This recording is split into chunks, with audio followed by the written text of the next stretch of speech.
Chers abonnés, bonjour. J'espère que vous allez bien. Nous voici pour un nouvel épisode du podcast NPG Football. Et l'invité que nous recevons aujourd'hui est un joueur professionnel du Portugal. Il s'agit de Noah dos Santos Trudel. Et on va aller droit au but. Peux-tu te présenter brièvement ? Ouais, donc c'est ça, mon nom c'est Noah Trudel dos Santos. J'ai 22 ans. Je suis né ici à Montréal, Saint-Léonard précisément. Je suis allé à l'école Édouard Montpetit, en sport-études à Bourassa, avec toi. Ensuite, j'ai évolué au collège Vanier. Puis c'est ça. Super.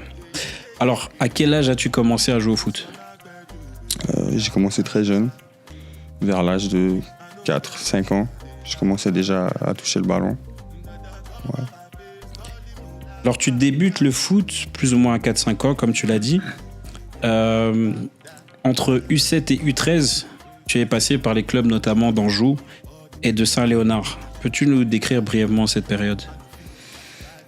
C'est une période où, comme toutes les jeunes, je pense on commence à se connaître, à savoir ce qu'on aime faire, quel sport. Pour moi, ça a toujours été le soccer, le foot. Et puis, c'est ça, c'était vraiment une période pour moi où je commençais à toucher le ballon. Et puis, je me suis dit, j'aime faire ça. Donc, ça a été une période que j'ai commencé à me connaître, je peux dire. Et puis, ouais. Excellent. Et je sais qu'à l'heure actuelle, tu évolues au poste d'ailier et d'avant-centre. Mais ma question par rapport à ça, est-ce que tu as toujours évolué à ce poste-là ? En fait, je suis avant-centre, plus en ce moment. J'étais souvent, dans toute ma vie, j'ai joué ailier. Plus ou moins, chaque club où je suis passé, c'était en tant qu'ailier, attaquant. Mais ouais, en ce moment, c'est ça, c'est avant-centre. C'est buteur, quoi. Mmh. Et qui était ton modèle, du moins, qui t'inspirait le plus à ce moment-là ? Quel joueur ? Ouais. Ça a toujours été Cristiano Ronaldo. Cristiano ? Ah ouais. Ok. Et pourquoi Cristiano ? Je pense qu'on le sait tous. C'est comme un débat, mais non, pour moi, en plus je suis portugais, c'est un modèle de vie. Ça a un rapport avec toute la discipline, l'exemple qu'il montre sur le terrain, mais en dehors du terrain aussi. Donc ouais, pour moi, c'est un joueur en qui je peux me voir et puis j'aimerais suivre exemple. Après, sur le terrain, on n'a pas besoin de trop se dire pourquoi. Hein. Non, c'est clair. Non, mais c'est sûr. Pour beaucoup de joueurs, et je dirais même pour le monde entier, même au-delà du sport, je pense que c'est vraiment un rôle modèle. Non, c'est un excellent choix. Maintenant, je sais que de U14 à U17, tu as évolué dans les clubs de Paneninos notamment et des Étoiles de l'Est. À quel point ces clubs ont été déterminants, en fait, dans ce qui va se passer par la suite pour toi ? C'est sûr que ça a été déterminant dans le fait que c'est arrivé à un certain âge où t'es plus grand, tu commences à te dire bon, est-ce que c'est ce chemin-là que je vais prendre si j'aime vraiment réellement ça. Donc pour moi ça a été la période où je commençais à m'entraîner plus et puis je commençais à voir que je pouvais peut-être me rendre quelque part avec le talent, avec le talent que j'avais. Donc Étoile de l'Est a été pas mal un point tournant pour moi dans ma carrière. Je me suis démarqué dans une saison où j'ai fait 22 buts, si je me trompe pas. Et Seulement ? Non, mais on peut toujours faire mieux. Non, mais c'est ça. Ça a été un point quand même tournant pour moi ici au Québec. Et puis je me suis fait connaître un peu partout. Donc moi je dirais la phase à Étoile de l'Est a été très bonne pour moi. Puis après on l'a suivi. Hein. Ok. Maintenant, je sais aussi que c'est durant cette période que tu as évolué avec un certain Jules-Anthony Vilsain et que tu as eu aussi l'occasion à plusieurs reprises en fait d'affronter un certain Ismaël Koné. Ce que je voudrais savoir, est-ce que ces deux joueurs se démarquaient déjà à ce moment-là? Ouais, ça, tu voyais qu'il y avait un certain potentiel. Jules Anthony il est plus jeune que moi, donc il a plus joué dans la catégorie d'un âge plus bas. Mais écoute, il faisait des buts, c'est certain que c'était le meilleur joueur de son équipe. Mm-hmm. Puis après Isma, c'est un bon pote, ça fait longtemps. Et je suis content pour lui d'ailleurs, il mérite tout le succès qu'il a en ce moment. Je me souviens, je jouais contre lui quand il jouait avec NDG. Ça a toujours été le joueur à regarder. Mm-hmm. Et puis après, quand il est passé à Saint-Laurent, bien sûr, c'était un clash entre Étoile de l'Est et Saint-Laurent. Donc c'était toujours des bons matchs. Mais ouais. Ok. Maintenant, je vais te poser une question qui... Ben non, ça va pas forcément te déranger, mais voilà. Mais c'était qui le meilleur entre vous trois? Ça reste à voir, hein, parce que moi j'arrive. Ouais. Je vais me faire connaître et puis ça reste à voir. Ok. Donc, c'est pas mal, hein, c'est pas mal. Maintenant, est-ce que tu es déjà familier avec la notion d'objectif? Mais plus précisément, pour poser la question plus précisément, à ce moment-là, est-ce que tu étais déjà familier avec la notion d'objectif? Oui et non. Je pense que pas autant que ça l'est maintenant, en ce moment. Mm-hmm. Je pense que j'avais certains objectifs, mais ils étaient très... c'était pas basé sur vraiment un objectif certain, c'était très ouvert. Je sais pas si tu comprends, c'était un peu... C'est très bref. C'était mm-hmm. pas... aujourd'hui, j'ai un objectif, je sais où je veux me rendre. Il est fixe. Mais non, dans ce temps-là, c'était pas... C'était OK, je veux être pro, mais comment? Quoi exactement? Tu vois, j'ai appris à mettre vraiment le point sur où je veux vraiment... C'est quoi l'objectif que tu veux atteindre et comment? D'accord. Et je vais revenir sur ce que tu avais dit au début de notre conversation. Parce que tu as également passé 5 ans au Sport-Études Bourassa, comme tu l'avais mentionné tout à l'heure. Mm-hmm. Et c'est d'ailleurs, comme tu l'as bien dit, là-bas qu'on s'est rencontrés pour la première fois. Mais qu'est-ce que tu retiens de tes années passées là-bas? Je retiens beaucoup de choses. Des bons souvenirs, des mauvais. Mais certainement, c'était des bonnes années pour moi parce que, écoute, je crois que c'est un privilège pour un jeune qui va à l'école et puis l'après-midi puis se faire du foot. C'est un privilège que je pense que certains n'apprécient pas assez. Mais je retiens, écoute, avec toi surtout, toujours des bons conseils. Tu me poussais beaucoup et tu vois, ça a été, comme tu le sais, ça a été très, très important pour moi. Peut-être pas à ce temps-là, peut-être qu'à ce moment-là, je ne le réalisais pas. Mais après, c'est sûr que ça, en arrière, dans la tête, ça l'a joué un peu. Ça a résonné exactement. Mmh. Ok. Et à quel point, justement, le fait d'être dans un sport-études t'a développé en tant que joueur? Beaucoup, c'est sûr. Parce que tu veux pas, tu touches le ballon. Donc, toucher le ballon, comment tu t'améliores, c'est en touchant le ballon à chaque jour. Donc, ça a été très, très, très, très bon pour moi. Si tu fais un résumé de ton expérience avec Bourassa, Panel, les Étoiles de l'Est, puis plus tôt, à quel point toutes ces expériences en fait t'ont aidé par rapport à ce qui t'est arrivé par la suite? Si je peux faire un résumé, écoute, je pense que le foot à Montréal, c'est un peu... Je pense qu'il faut plus. C'est pas assez pour moi. Si tu veux vraiment te rendre à un autre niveau, si tu sais que tu as un potentiel, je pense que tu dois faire plus. Mm-hmm. Et puis, parce qu'ici, c'est bien, mais c'est pas... Quand tu vas ailleurs, tu vois la différence. Et puis, moi, personnellement, je trouve que c'est pas assez. Tu dois vraiment ramener ça à un autre niveau. Mais écoute, ça a été bien. C'est sûr, j'ai grandi ici, donc écoute, je peux dire un fan du foot ici. Je vais toujours regarder. Mais pour moi, ça a été c'est comme... C'est là où j'ai mis l'emphase, où tu vois, je dois faire plus. C'est bien, c'est bien. Écoute, tu t'entraînes, tu crées des amitiés, tu connais des coachs, mais après, en dehors du terrain, tu dois faire plus. Donc on peut dire que c'était une étape. Ouais, c'est une étape. C'est exact. une étape. Exact. Ok. Alors, après tes années au secondaire, tu fais une année au collège Vanier. Et d'ailleurs, tu as fait partie de l'équipe D1, si je me trompe pas. Et tu t'es rapidement démarqué, en fait, dans cette équipe.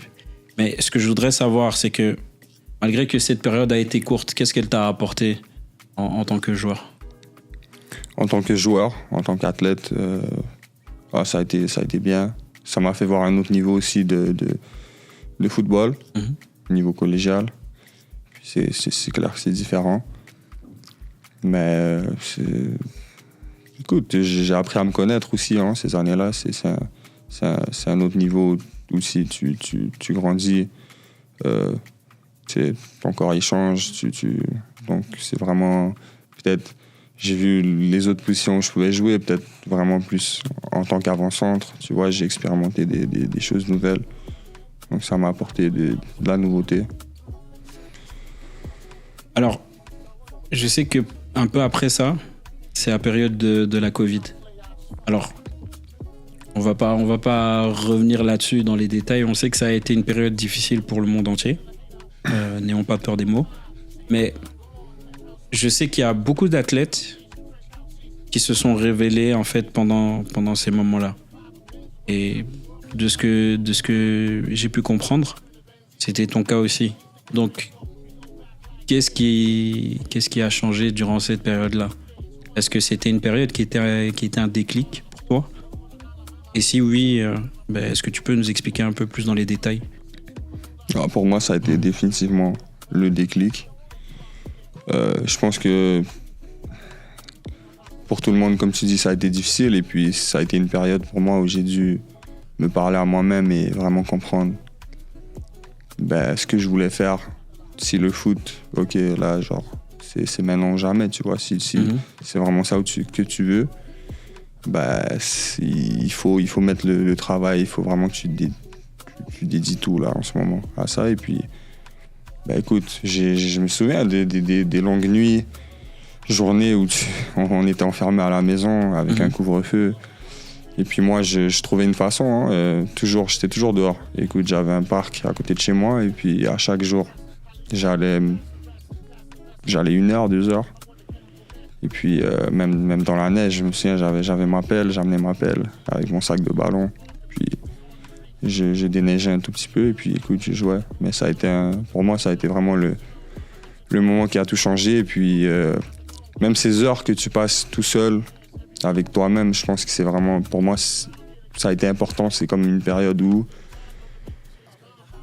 j'ai pu me connaître. Je sais que je me répète, mais c'est vraiment là où je me parlais, tu sais, Noah, tu veux te rendre où, tu sais, tous les objectifs, les rêves de jeunes, là, c'était vraiment un point, c'était une motivation. Je me motivais moi-même et puis j'ai allé au terrain et tout, et puis je sais que pas tout le monde faisait ça.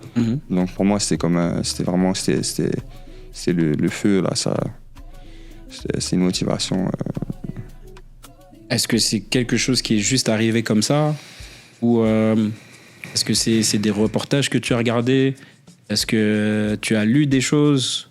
Ou c'est vraiment de toi-même, comme tu t'es dit, c'est vraiment en te parlant que tu t'es dit, ok, là maintenant il faut vraiment que je me décide. Si c'est cette voie-là que je veux prendre, il faut que je fasse les sacrifices aussi qui vont avec. Écoute, je lis beaucoup de livres, mais je vais te dire vraiment ce qui a été vraiment le point pour moi, c'est qu'à l'école en ligne, pour moi, personnellement, ça a été difficile. J'arrive à un certain point où je je suis quelqu'un que sur place, c'est mieux. J'aime ça être en classe, vraiment pouvoir être là, poser les questions directement. Après c'est ça, j'écoute, j'essaie d'une certaine manière de me stimuler quand même. Donc j'ai lu beaucoup de livres, des livres de motivation sur le mental. Je pourrais t'en nommer certains là, mais je vais pas, en ce moment je vais pas faire ça. Que je lis encore en ce moment, pour moi c'est le plus important. Ça a été vraiment, surtout ça a été une motivation aussi pour moi pour faire le pas de, ok, faire l'entraînement de plus. Donc je te dirais pas mal ça, ouais, c'est sûr aussi des vidéos, je vois des vidéos sur l'internet, je pense que c'est tellement accessible, c'est facile maintenant, tu peux tout trouver sur l'internet, donc c'est clair. D'accord. Et franchement c'est très positif là ce que tu nous partages, et je sais qu'il y a beaucoup de jeunes, ça va résonner dans leur tête. Et maintenant, bon, après cette période-là, donc tu as pris la décision assez rapide de partir au Portugal. Alors, ce que je voudrais savoir, est-ce que c'était dans tes plans? Est-ce que c'est une discussion que tu as eue avec tes parents? Ou est-ce que c'est une connexion que tu as eue qui t'a donné la possibilité en fait de vivre cette expérience? Donne-nous un peu plus de détails à ce niveau-là. Écoute, comme tu sais, mon père est portugais, donc j'ai la citoyenneté. Donc ça a toujours été, je pense, une porte ouverte pour moi. J'ai toujours voulu, depuis jeune, j'y allais en vacances souvent, mais j'ai toujours voulu vivre vraiment là-bas, pouvoir dire que, ok, j'ai des années de vécu en habitant au Portugal. Et puis, ouais, c'est une conversation que j'ai eue avec mes parents plein de fois. C'était comme c'était comme un rêve, honnêtement. Mais j'ai eu cette conversation-là avec eux, et puis on se disait, écoute, si tu veux vraiment ça, écoute. Ils me disaient, si tu veux vraiment ça, écoute, tu t'y lances, tu y vas, puis on va te supporter. Ça aussi, ça a été important pour moi, parce que je pense qu'avoir des parents qui sont derrière toi, qui t'appuient, ça fait une différence. Clairement. Mais ils m'ont dit, écoute, c'est ça, ou sinon, écoute, tu trouves un travail, tu vas à l'école, et puis tu vis la vie normale de quelqu'un qui vit tous les jours, tu vois. Moi, évidemment, je voulais pas ça. Donc je me suis lancé, je suis allé au Portugal, à travers de certains contacts, évidemment. Et puis j'ai commencé là-bas. Ça a été difficile, mais je l'ai fait, et puis écoute, ça a donné à ce que c'est aujourd'hui. Donc je suis très content pour ça. D'accord, mais pour aller plus dans les détails, parce que je sais que ta première expérience a été avec Varzim, qui est un club qui à l'époque était un club de 2e division, si je ne me trompe pas. Et donc toi tu as évolué avec la 2e équipe, c'est ça? Ouais, voilà. Avec l'équipe B. Avec l'équipe B, exactement. Donc quel a été ton ressenti par rapport à cette expérience? Cette expérience était incroyable, honnêtement. C'était difficile au début, mais ça m'a tellement changé en tant que joueur, en tant que personne aussi. Ça m'a fait voir un autre genre de football, un niveau différent, plus agressif, plus costaud. C'était vraiment... Je n'étais pas habitué à ça. Je pense à Montréal, c'est un peu plus... il y a du contact, mais je vais dire là-bas, c'est vraiment un contact plus agressif. C'est un football très... qui joue très fort, tu vois. Et puis, ça m'a changé mon jeu, tu vois. J'ai dû m'adapter. L'adaptation, c'est sûr que ça prend du temps à se faire. Mais écoute, cette année, la première année que je suis arrivé là-bas avec Varzim, ça a été une année qui m'a complètement changé, honnêtement. Ok.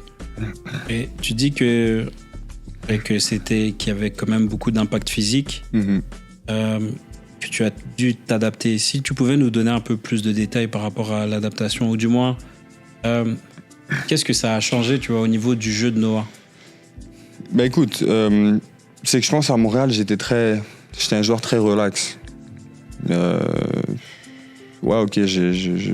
peux dire que j'étais bon, mais pour être bon là-bas, il faut que tu donnes plus d'intensité, plus d'effort. Donc ça a été une adaptation dans ce point-là où je dis que, tu sais, il faut que tu cours vraiment. C'est pas, ok, ici, tu sais, À Vanier, j'étais pas mal relax. Je marchais un peu sur le terrain et tout. Là-bas, tu peux pas faire ça. Faut que ça soit intense, faut que tu cours, tu reviennes à ta position. T'as comme un travail à faire, c'est vraiment tactique aussi. Donc, tu sais, t'as l'attaque, t'as la défense. T'as vraiment, le coach, il te donne une job et puis il faut que tu la suives à la lettre. Donc, pour moi, ça a été ça. Et après, tu sais, changer mon jeu, c'est être plus physique aussi, aller au contact, 50-50. Tu sais, des fois, je pense, quand tu arrives là-bas, peut-être que tu te retires un peu. T'as la peur de rentrer, mais après, écoute, avec le temps, j'ai commencé à y aller à fond. Hein. Ouais. Maintenant, juste peut-être un petit détail, avant qu'on parle de ton expérience à Cervera. Justement, tu sais, t'as parlé de la peur que tu as eue au début, mais qui s'est évaporée après. Mais justement, comment tu as fait pour surmonter cette peur ? Mais écoute, quand je dis peur, d'ailleurs, c'est une bonne peur. Je pense que cette peur-là, elle est importante. Si tu ressens pas cette peur, c'est comme la petite nervosité que tu sens. Je pense que si tu sens pas ça, bah écoute, oublie, c'est pas normal, c'est pas un truc. Je pense que c'est important de sentir ça. Puis ça m'a donné la faim, écoute, de vouloir plus et d'aller au challenge, d'aller vraiment à fond. C'est quelque chose qui te motive vraiment. Donc si tu sens pas ça, je pense que quand tu sens ça, c'est là où tu dois y aller. D'accord. Maintenant, on va parler un peu plus de ton expérience à Cervera, donc qui à ce moment-là, je ne sais pas si c'est encore le cas aujourd'hui, à toi de me le dire, mais c'était un club qui était en D5, c'est ça ? Ouais. Et donc toi, tu jouais avec la première équipe là-bas ? Ouais. D'accord. Mais comment tu as vécu cette expérience ? Parce qu'il est vrai aussi que probablement nos auditeurs, quand ils vont entendre que tu étais dans une D5 portugaise, c'est pas la chose la plus sexy, on va dire. D'accord ? Ouais. Mais dis-moi, moi je veux vraiment que tu me dises, tu vois, dans les détails, en quoi ça t'a aidé. En quoi ça t'a aidé, en quoi ça a été vraiment déterminant, tu vois, par rapport à ce qui s'est passé par la suite. Bah écoute, comme tu dis, c'est pas attrayant. Mais c'est un pas que je pense qui est tellement important. J'ai fait un pas de recul pour donner 2, même 3 pas en avant. Ça a été une période où ça a été difficile parce que je me disais, écoute, tu rentres dans cette division et puis évidemment, c'est pas là où tu veux être. Mais c'est un sacrifice d'être là et de devoir te surpasser même. Te dire, je suis meilleur que les autres, donc je dois vraiment faire le double, vraiment mettre mon talent, faire valoir. Mais ça a été de l'apprentissage. Écoute, partout où je suis passé, j'ai toujours ressorti des bonnes choses dans le mauvais. Donc, ouais, comme j'ai dit, c'est un pas en arrière. Écoute, évidemment, une des 5, c'est pas beau à entendre. Mais je pense que c'est important, de prendre ce recul pour vraiment, après, partir au loin. Et maintenant, moi, la question que je voudrais te poser. Supposons, tu vois, que tu avais le pouvoir de retourner en arrière. Ouais. Si tu devais le refaire, est-ce que tu le referais ? Ouais, pour ça aussi, en sachant que je me rendrai où je suis aujourd'hui, ouais, 100%. Donc pour moi, là, je te donne juste mon avis. Moi, je pense que c'était la meilleure chose qui devait t'arriver. Ouais. Parce que probablement que si tu n'avais pas vécu cette expérience, mais après, regarde, on est dans une conversation là, donc à toi de me dire si t'es pas d'accord. Moi, j'ai aucun problème avec ça. Mais je pense vraiment que si tu es passé par ce club-là, c'est parce que c'était le step pour aller plus haut par après. Next step. Tu vois, donc. Ouais. Voilà. Mais il y a une raison à tout, hein, écoute. Et puis, je pense des fois, il faut que tu vois le mauvais. Il y a le bon côté et il y a le mauvais côté. Faut que tu mettes un pied dans le mauvais côté, voir c'est comment les choses. Et puis après, ça te ramène au bon côté. Et puis après, ça continue. Hein. C'est bien. Je peux dire que j'ai vu c'était quoi. Et puis là, c'est ça qui me motive pour pas retourner là. Excellent. Et après, bon, là, tu te retrouves au top niveau, on peut dire, avec ton arrivée à Rio Ave. Donc là-bas, tu commences avec la deuxième équipe. Mais moi, ce que je voudrais savoir, c'est comment tu t'es retrouvé, en fait, du club de D5 à Rio Ave. Écoute, une mention spéciale. Écoute, j'ai un bon contact, comme un mentor, je peux dire. Le père de Bruno Alves, certainement, certains vont connaître, certains non. Ouais, international portugais. Ouais, un grand joueur connu.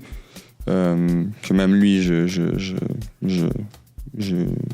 m'entretiens avec lui des fois. Mais en tout cas, son père m'a entraîné pendant une longue période. D'ici avant, même avant que je vienne ici et là, je m'entraîne toujours quand je suis au Portugal. Les jours off, je m'entraîne avec son père qui s'appelle Washington. Un monsieur incroyable, honnêtement. Et c'est ça, écoute, j'étais à un entraînement avec lui, comme tous les jours, en été. Parce qu'en été, je fais une certaine pré-saison avec lui pour me mettre en forme. Et il y avait quelqu'un là pour me voir. Quelqu'un qui a des contacts, qui a été un ancien joueur. Et puis qui est venu me parler tout de suite. Il a dit « Waouh, tu joues, si, ça. » Et puis quand justement il a entendu D5, il était « Ouais, il fait quoi en D5 ?» Donc tu vois, c'est ça, je pense, on avait parlé de ça. Mais c'est de vraiment penser que quand on te regarde pas, tu sais jamais. Tu sais jamais, à tout moment, quelqu'un peut être là en train de voir. Puis c'est ça qui s'est passé pour moi. Donc c'est pour ça que c'est important d'être intense, donner ton 100%, toujours, tout le temps, à chaque entraînement. Ouais, comme si c'est match. Parce que tu vas t'entraîner comme tu vas jouer. Je veux dire, l'inverse.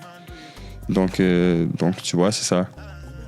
C'est pour moi, ça a été ça le déroulement de la situation. Excellent.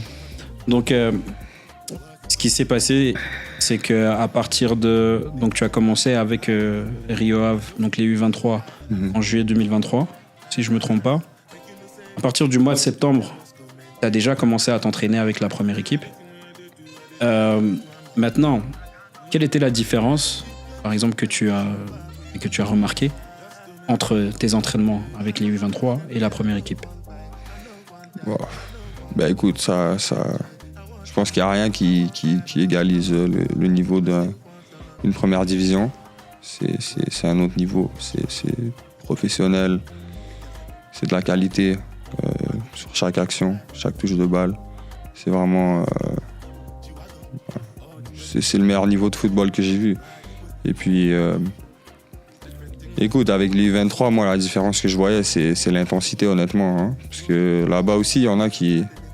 Écoute, il y en a qui arrivent aux entraînements et puis c'est comme la vie normale pour eux, tu vois. Mais moi, je viens d'ailleurs et moi, je veux me prouver. Je suis ici pour une raison. Donc, je me donne à 100%. Je suis là pour quelque chose. Mais il y en a, tu sais, en U23, tu sais, c'est leur style de vie et puis ils sont là depuis, tu sais, ils ont fait la base. Toute la formation de jeunes jusqu'à U23, donc c'est un peu relax. Mais après, quand tu arrives au professionnel, avec les pros, il n'y a pas de relax. C'est à chaque jour, c'est top à 100%. Puis c'est ça pour moi, je pense, qui est le plus important. Puis c'est là où je veux être. Donc, c'est ça la différence du niveau. D'accord. Et pour parler maintenant un peu plus dans les détails de ton expérience, même si tu nous as déjà mentionné en fait la différence que tu as remarquée entre la deuxième équipe et la première équipe. Donc, je sais qu'au mois de janvier 2024, c'est là que tu as commencé tes matchs officiels avec les U23. Écoute, si tu peux juste préciser, parce qu'il y avait un problème avec la FIFA. Ils ne pouvaient pas recruter des joueurs pendant 6 mois. D'accord. Donc, juste pour leur dire que, écoute, j'ai été 6 mois à m'entraîner avec eux, de juillet à janvier. Donc j'avais déjà tous les entraînements. Ça a été aussi un risque pour moi de m'entraîner et de ne pas jouer de match. Un joueur qui ne joue pas de match pendant une période de 6 mois, c'est quand même c'est un risque. Et puis il y a une certaine adaptation à faire après en match. Donc ouais, c'est ça. Je voulais préciser ça que c'est pour ça que j'ai pas joué de juillet, en commençant la saison en septembre, je veux dire, jusqu'à décembre. Après, il y a la courte pause. Et puis en janvier, on a repris. Et puis c'est là où j'ai signé avec les U23 en premier. Et puis j'ai commencé à jouer, j'ai fait mes matchs. C'est ça. Et donc, si on reprend justement cette période où tu as commencé à jouer avec les U23, moi, grâce à toi, j'ai eu l'occasion de regarder plusieurs matchs. J'avais regardé tes débuts et tout ça. Et c'est vrai que on sentait qu'au départ, il te fallait quand même un certain temps, tu vois, pour pouvoir prendre tes marques. Mais ça n'a pas duré longtemps. Ce qui s'est passé, on peut dire peut-être à partir du 3e match que là, on a vraiment senti le Noah qui a commencé à jouer libéré, qui a commencé à s'imposer aussi dans l'équipe, qui a commencé aussi à avoir un impact au niveau du jeu offensif, que ce soit au niveau des passes décisives que tu as faites et des buts que tu as marqués aussi, qui ont été décisifs pour l'équipe. Mais c'est ça, donc c'est quoi qui a été le déclic ? Qu'est-ce qui a fait que justement tu as commencé à enchaîner les bonnes performances ? Écoute, pour moi ça a été le mental. J'ai même parlé là-bas avec une préparatrice mentale qui fait de la psychologie et étudie ça. J'ai eu une conversation avec elle, je me suis dit, je suis ici, j'ai atteint tout ce que je voulais, je suis là. Pourquoi en match, des fois, je me sens comme si que ça bloque, on dirait que je suis pas capable de faire les buts ou faire l'action. Puis elle m'a parlé, on a eu une super belle conversation. Et puis j'ai appris à me faire une routine avant les matchs, à me parler à moi-même, faire un audio. Tu te parles, tu te rappelles tous les misères, tous les sacrifices que t'as fait, que t'as dû faire. Donc, tous les années de football à Montréal, les essais où j'ai pas réussi, tout ça. Puis écoute, je pense 7 minutes, je suis rentré dans le match et puis j'ai fait un but. Donc vraiment, ça a été à partir de là où tout a enchaîné, c'était comme ça venait naturellement après. Ouais. Excellent. Donc après, ça je dois dire, je dois quand même partager cette petite anecdote parce que comme tu sais, on se parlait quand même assez souvent au téléphone et tout ça. Et moi, je me rappelle juste, ça s'était passé en juillet 2023 quand tu étais ici avant ton retour au Portugal. On s'était assis. Je ne veux pas faire de la publicité, mais on était au Café Milano. Et tu m'as dit, coach, tu vas voir, je vais signer mon premier contrat professionnel au mois de février. Moi, déjà, j'étais pas surpris parce que je t'ai toujours dit que tu avais du talent. C'est pour ça d'ailleurs que ça aussi, il faut qu'il le sache, que j'étais très très dur avec toi. Mais moi, disons que quand je vois un joueur qui a du potentiel et tout ça, c'est un peu difficile pour moi en fait de rester sans rien dire parce que j'étais aussi un joueur à fort potentiel et à un moment donné, j'ai pas forcément écouté les gens qui m'ont parlé. Tu vois. Dieu seul sait ce qui se serait passé si jamais j'avais pu écouter les gens qui m'ont parlé et tout ça. Mais quelque part, tout ce qui m'est arrivé, je le prends positivement parce qu'aujourd'hui, je peux partager mon expérience avec des joueurs comme toi. Absolument.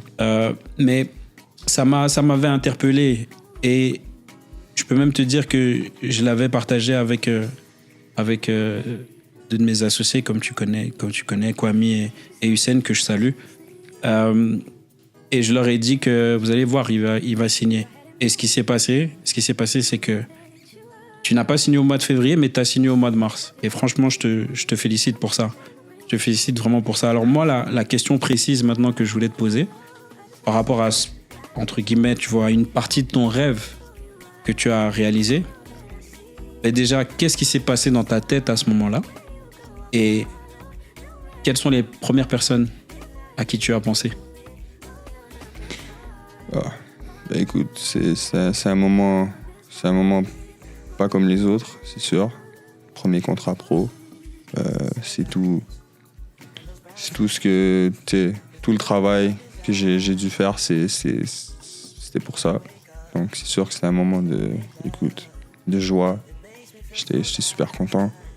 Première personne avec qui j'ai parlé, évidemment, pensez à eux, mes parents, qui m'ont supporté au long de toutes ces années-là. Puis après, c'est sûr, on s'est parlé, moi et toi. Écoute, je t'ai appelé, puis on a eu une bonne discussion sur ça. Tu m'as félicité. Donc, toutes les personnes, je pense, autour de moi, qui sont encore là aujourd'hui, qui me supportent et et qu'ils ont eu un certain un appui dans ma carrière, dans mon déroulement en tant que joueur tout au long de la carrière. Donc c'est ça qui s'est passé. Excellent. Félicitations encore pour ça. Merci. Maintenant, on parle beaucoup de l'aspect mental, tu vois, pour les joueurs. C'est quoi pour toi? C'est quoi pour toi l'aspect mental? Le mental, c'est tout. C'est tout, honnêtement. Je le dis, je le savais déjà. Le mental, c'est tout au foot. Et puis j'ai eu des conseils de certains joueurs, certaines personnes qui ont une bonne carrière dans le foot, qui ont eu un certain niveau. Donc, écoute, pour moi, le mental, c'est tout. Si t'as pas le mental, ça, c'est pas important si t'as les pieds, si t'as le corps, c'est tout avec la tête. On m'a appris à vraiment, dans l'entraînement, avant le match, il faut que tu entres sur le terrain, mais avec ta tête. Il faut que la tête soit allumée, c'est tout mental. Puis, tu t'échauffes, après le corps, ça vient, ok, mais c'est mental en premier. Tu rentres avec ta tête sur le terrain. Donc ça, pour moi, aujourd'hui, c'est vraiment quelque chose que j'amène avec moi et je partage, je le dis aux autres, je le dis aux jeunes. Écoute, le plus important, parce que si t'es jeune et tu sais ça, t'es capable de percevoir et pouvoir garder ça en entrant dans un entraînement ou dans un match, écoute, après, tu sais pas où tu vas te rendre. Avec les années, t'apprends de plus en plus. Donc ouais, écoute, moi, j'aurais aimé ça qu'on puisse me dire ça plus jeune, mais j'essaie de transmettre ça. Et écoute, le mental, c'est tout. Je vais te poser une question qui est plus ou moins similaire, mais plus par rapport à la discipline. Tu vois, parce que ça aussi, on l'entend beaucoup, même sur les réseaux sociaux aujourd'hui. Je sais même pas, personnellement, je sais même pas te dire le nombre de vidéos sur la discipline, tu vois, sur lesquelles je suis tombé, qui sont toutes très positives. Tu vois, mais moi, comme je l'ai dit toujours, c'est une chose de savoir ce que c'est, mais c'est une autre chose encore, tu vois, de pouvoir l'appliquer, et je dirais même l'implémenter, tu vois, pour que ça devienne quelque chose de personnel. Mm-hmm. Donc pour toi, la discipline, c'est quoi? La discipline, c'est ce qui fait de toi le joueur ou la personne que t'es dans ton jour à jour. Pas juste dans le foot, pas juste dans le sport. Il faut être discipliné, je pense, dans la vie de tous les jours, dans la matière dont tu suis. Sinon, écoute, les bonnes choses viennent pas avec rien. Mais pour moi, écoute, la discipline, c'est mon mode de vie. C'est vraiment dans tout ce que je fais, dans la nutrition, dans le sommeil. Écoute, dans ta routine de ce que tu fais, à quelle heure tu le fais. Quand je suis au Portugal, dans ma saison, c'est à chaque jour, c'est vraiment, il faut que ça soit droit. C'est pas juste sur le terrain, c'est en dehors du terrain. Donc ouais, ça revient à ce qu'on disait. C'est vraiment, c'est mental aussi. C'est la chose. Ok, c'est difficile, mais c'est quelque chose que, écoute. Comme je dis, les bonnes choses viennent pas avec rien. Donc, ouais. Maintenant, c'est quoi la journée d'un pro à Rio Ave? Si tu pouvais l'expliquer brièvement. Tu veux un résumé de la journée au complet? Ouais. Écoute, pour moi personnellement, c'est vraiment, écoute, c'est une vie de rêve. Hein. Écoute, tu fais ce que t'aimes, tu te lèves le matin, entraînement. Déjà, je vais recommencer. Tu te lèves le matin, tu as ta routine tu sors du lit le matin très tôt, 7h, 8h. Ça dépend de l'entraînement à quelle heure, évidemment. Tu vas au club, tu déjeunes, déjeuner top. J'ai jamais eu de déjeuner comme ça. Tu as un choix de variété, écoute, c'est incroyable. Santé en plus, donc c'est top. Écoute, après, tu as une petite routine de mobilité avec les préparateurs physiques. Tu fais ton petit échauffement à l'intérieur, gym. Après, tu sors, c'est le temps de l'entraînement. Entraînement toujours bon, 100%. Après, écoute, ça finit. Tu reviens, tu prends ta douche, tu fais tes affaires, etc. Après, tu dînes, évidemment. tu dînes au club ou en dehors chez toi, tu as le choix. Et puis moi, des fois, j'essaie de faire une petite sieste de 30 minutes, pas trop longtemps, parce que sinon après ça va m'aplatir. Pour pouvoir aller au gym, donc je retourne m'entraîner l'après-midi. Je reviens, je prends des suppléments que c'est personnel, c'est des choix, protéines, des trucs comme ça. Et puis, je prépare après mon lendemain. Écoute, je fais quelques affaires. Écoute, ça varie. Je vais pas dire qu'à chaque jour, c'est comme ça. Des fois, tu as des choses à faire. Mais la plupart des journées, c'est comme ça. Écoute, je reviens, je prépare mon lendemain. Je vais peut-être lire un livre ou être sur les réseaux sociaux un petit peu. Puis après, tu soupes vers 7h, 8h. Et puis, je prépare déjà mes affaires pour aller me coucher. Après, c'est à 10h30, 11h. Écoute, même 11h, ça commence à être tard, mais j'essaie de fermer la lumière. Ouais, c'est important. Et je précise que je mets, écoute, moi j'ai des lunettes que j'ai achetées qui bloquent les écrans, les lumières bleues. Okay. Parce que j'ai vu ça que, écoute, c'est après une certaine heure, ça devient mauvais. Je pense que ta tête, elle travaille tout le temps. Donc tes yeux, ils sont trop concentrés sur ça. Puis moi, dès 9h, après le souper, je mets ça pour pouvoir vraiment dire à mon cerveau, écoute, c'est off, là maintenant, c'est le temps d'aller dormir. Comme ça, il n'y a pas une certaine... Ouais, exactement. Donc c'est ça. Excellent. Maintenant, j'ai une question à te poser, mais qui est plus par rapport aux jeunes d'aujourd'hui. C'est quoi le conseil que tu donnerais à un jeune et qui aimerait suivre la même trajectoire que la tienne? Un conseil, écoute, je pense que ça revient tout le temps à la discipline, ça revient à ce que tu veux dans la vie, si tu le veux vraiment. Il faut faire le travail de plus, il faut faire le kilomètre de plus. Donc pour moi, c'est ça, c'est te pousser à une certaine limite où tu te prouves à toi-même. C'est pas un combat avec les autres, mais c'est avec toi-même. Tu te prouves à l'intérieur de toi que tu es capable de faire le surplus. Donc pour moi, c'est ça, c'est toujours se pousser à 100%, écoute. Aussi à chaque entraînement en match, être intense, parce que tu sais jamais qui te regarde. Donc tous les petits détails comptent, honnêtement, c'est tout ça. Être discipliné le plus possible, faire les choses bien. Puis écoute, c'est clair que quand tu fais les choses bien, si c'est fait pour toi, ça va arriver naturellement. Alors, je sais que tu as eu l'occasion aussi de faire les entraînements de NPG. Comment tu as trouvé ça? C'est toujours bien, honnêtement. Je te remercie d'ailleurs de toujours me lancer l'invitation à chaque fois que je suis ici à Montréal. C'est top, c'est professionnel, bien organisé. Le staff aussi, il est incroyable. Écoute, j'ai rien à dire, honnêtement, c'est top et je recommande à tout le monde. Merci en tout cas. Puis, la dernière question que je voulais te poser, en fait, c'est juste pour revenir à quelque chose que tu as dit, mais voilà, je sais que CR7, par exemple, c'est ton modèle, tu vois. Alors, c'est pas forcément pour parler que de CR7, mais ce qu'on dit souvent des grands joueurs, c'est qu'ils sont les premiers à arriver à l'entraînement et les derniers à partir. Est-ce que c'est quelque chose que tu as commencé à impliquer? Est-ce que c'est tout simplement quelque chose qui te parle? Est-ce que c'est quelque chose aussi auquel tu crois? Et si oui, pourquoi? Absolument. C'est un détail qui compte.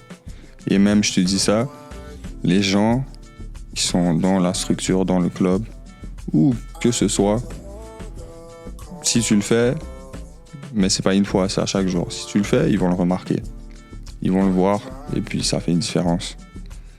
Non seulement pour les gens qui regardent, mais sur le terrain aussi.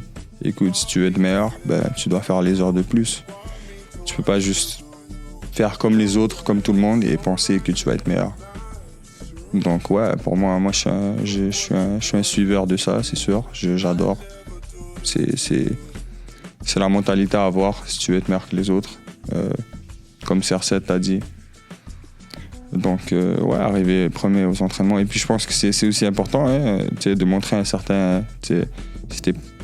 Si t'es discipliné, si tu mènes une vie comme ça, tu sais, d'arriver en avance et puis de montrer que tu aimes ça, faire ça, pour moi, c'est tout ce que je représente. C'est une excellente réponse. Mais maintenant, ça c'est probablement la dernière question que je vais te poser aujourd'hui. Tu as réalisé une partie de ton rêve. D'accord, donc maintenant tu as signé ton premier contrat professionnel. C'est quoi le next step? Le next step est big. Il y a des grandes choses qui arrivent. Si Dieu le veut, on travaille pour ça à chaque jour. Mais il y a des bonnes choses qui arrivent. Je pense c'est suivre avec le club en première équipe, là, continuer et puis pouvoir éventuellement faire un premier match, avoir des minutes et faire un but. Parce qu'après, tout peut changer. Donc, ouais, c'est des grandes choses arrivent. Excellent, excellent. Et ce qui est sûr, c'est que moi, pour ma part, je vais continuer à te suivre. Encore une fois, merci. Parce que je pense vraiment que c'est une interview qui va toucher beaucoup de monde. Je te remercie aussi parce que tu t'en rends peut-être pas compte, mais ce que tu fais, ça a une valeur inestimable. Pourquoi je dis ça? Parce que il y a beaucoup de jeunes qui ont été... Disons que... Attends, je vais reformuler ce que je voulais dire. Disons qu'il y a des jeunes qui un peu comme toi, aspiraient à devenir pro, tu vois, et qui, dans le fond, ne savaient pas forcément comment y arriver, tu vois. Donc, juste le fait que toi, tu partages ton expérience avec eux, ça va être un boost.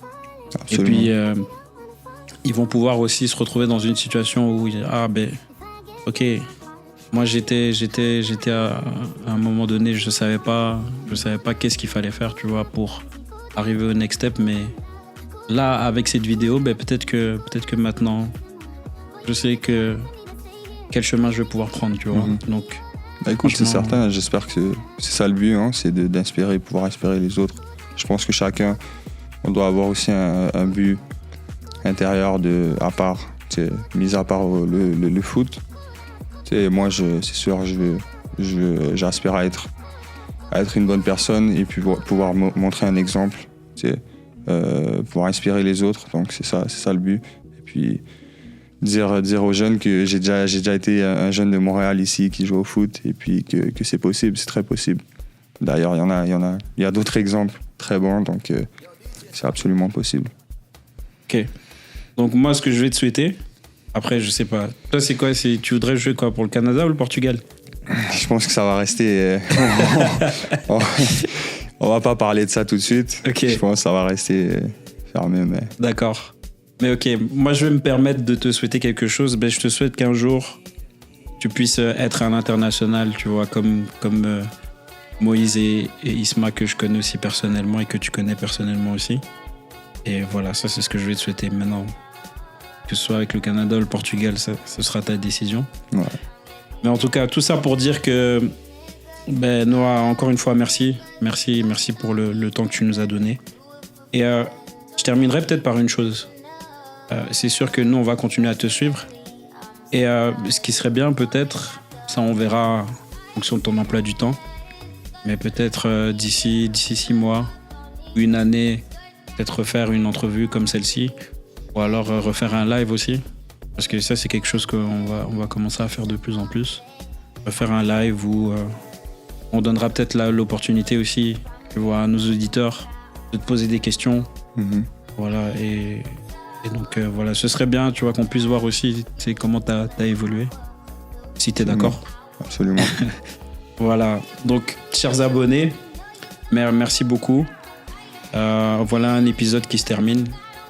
Voilà, comme vous le savez, l'objectif c'est d'inspirer la jeunesse montréalaise en particulier, mais la jeunesse mondiale aussi. Parce que maintenant, avec les réseaux sociaux, on peut être vu à travers le monde. Et voilà, et ce que je peux vous dire, c'est qu'il y a encore de très très bonnes choses qui se préparent. Donc restez connectés. Merci beaucoup. Restez forts. À bientôt.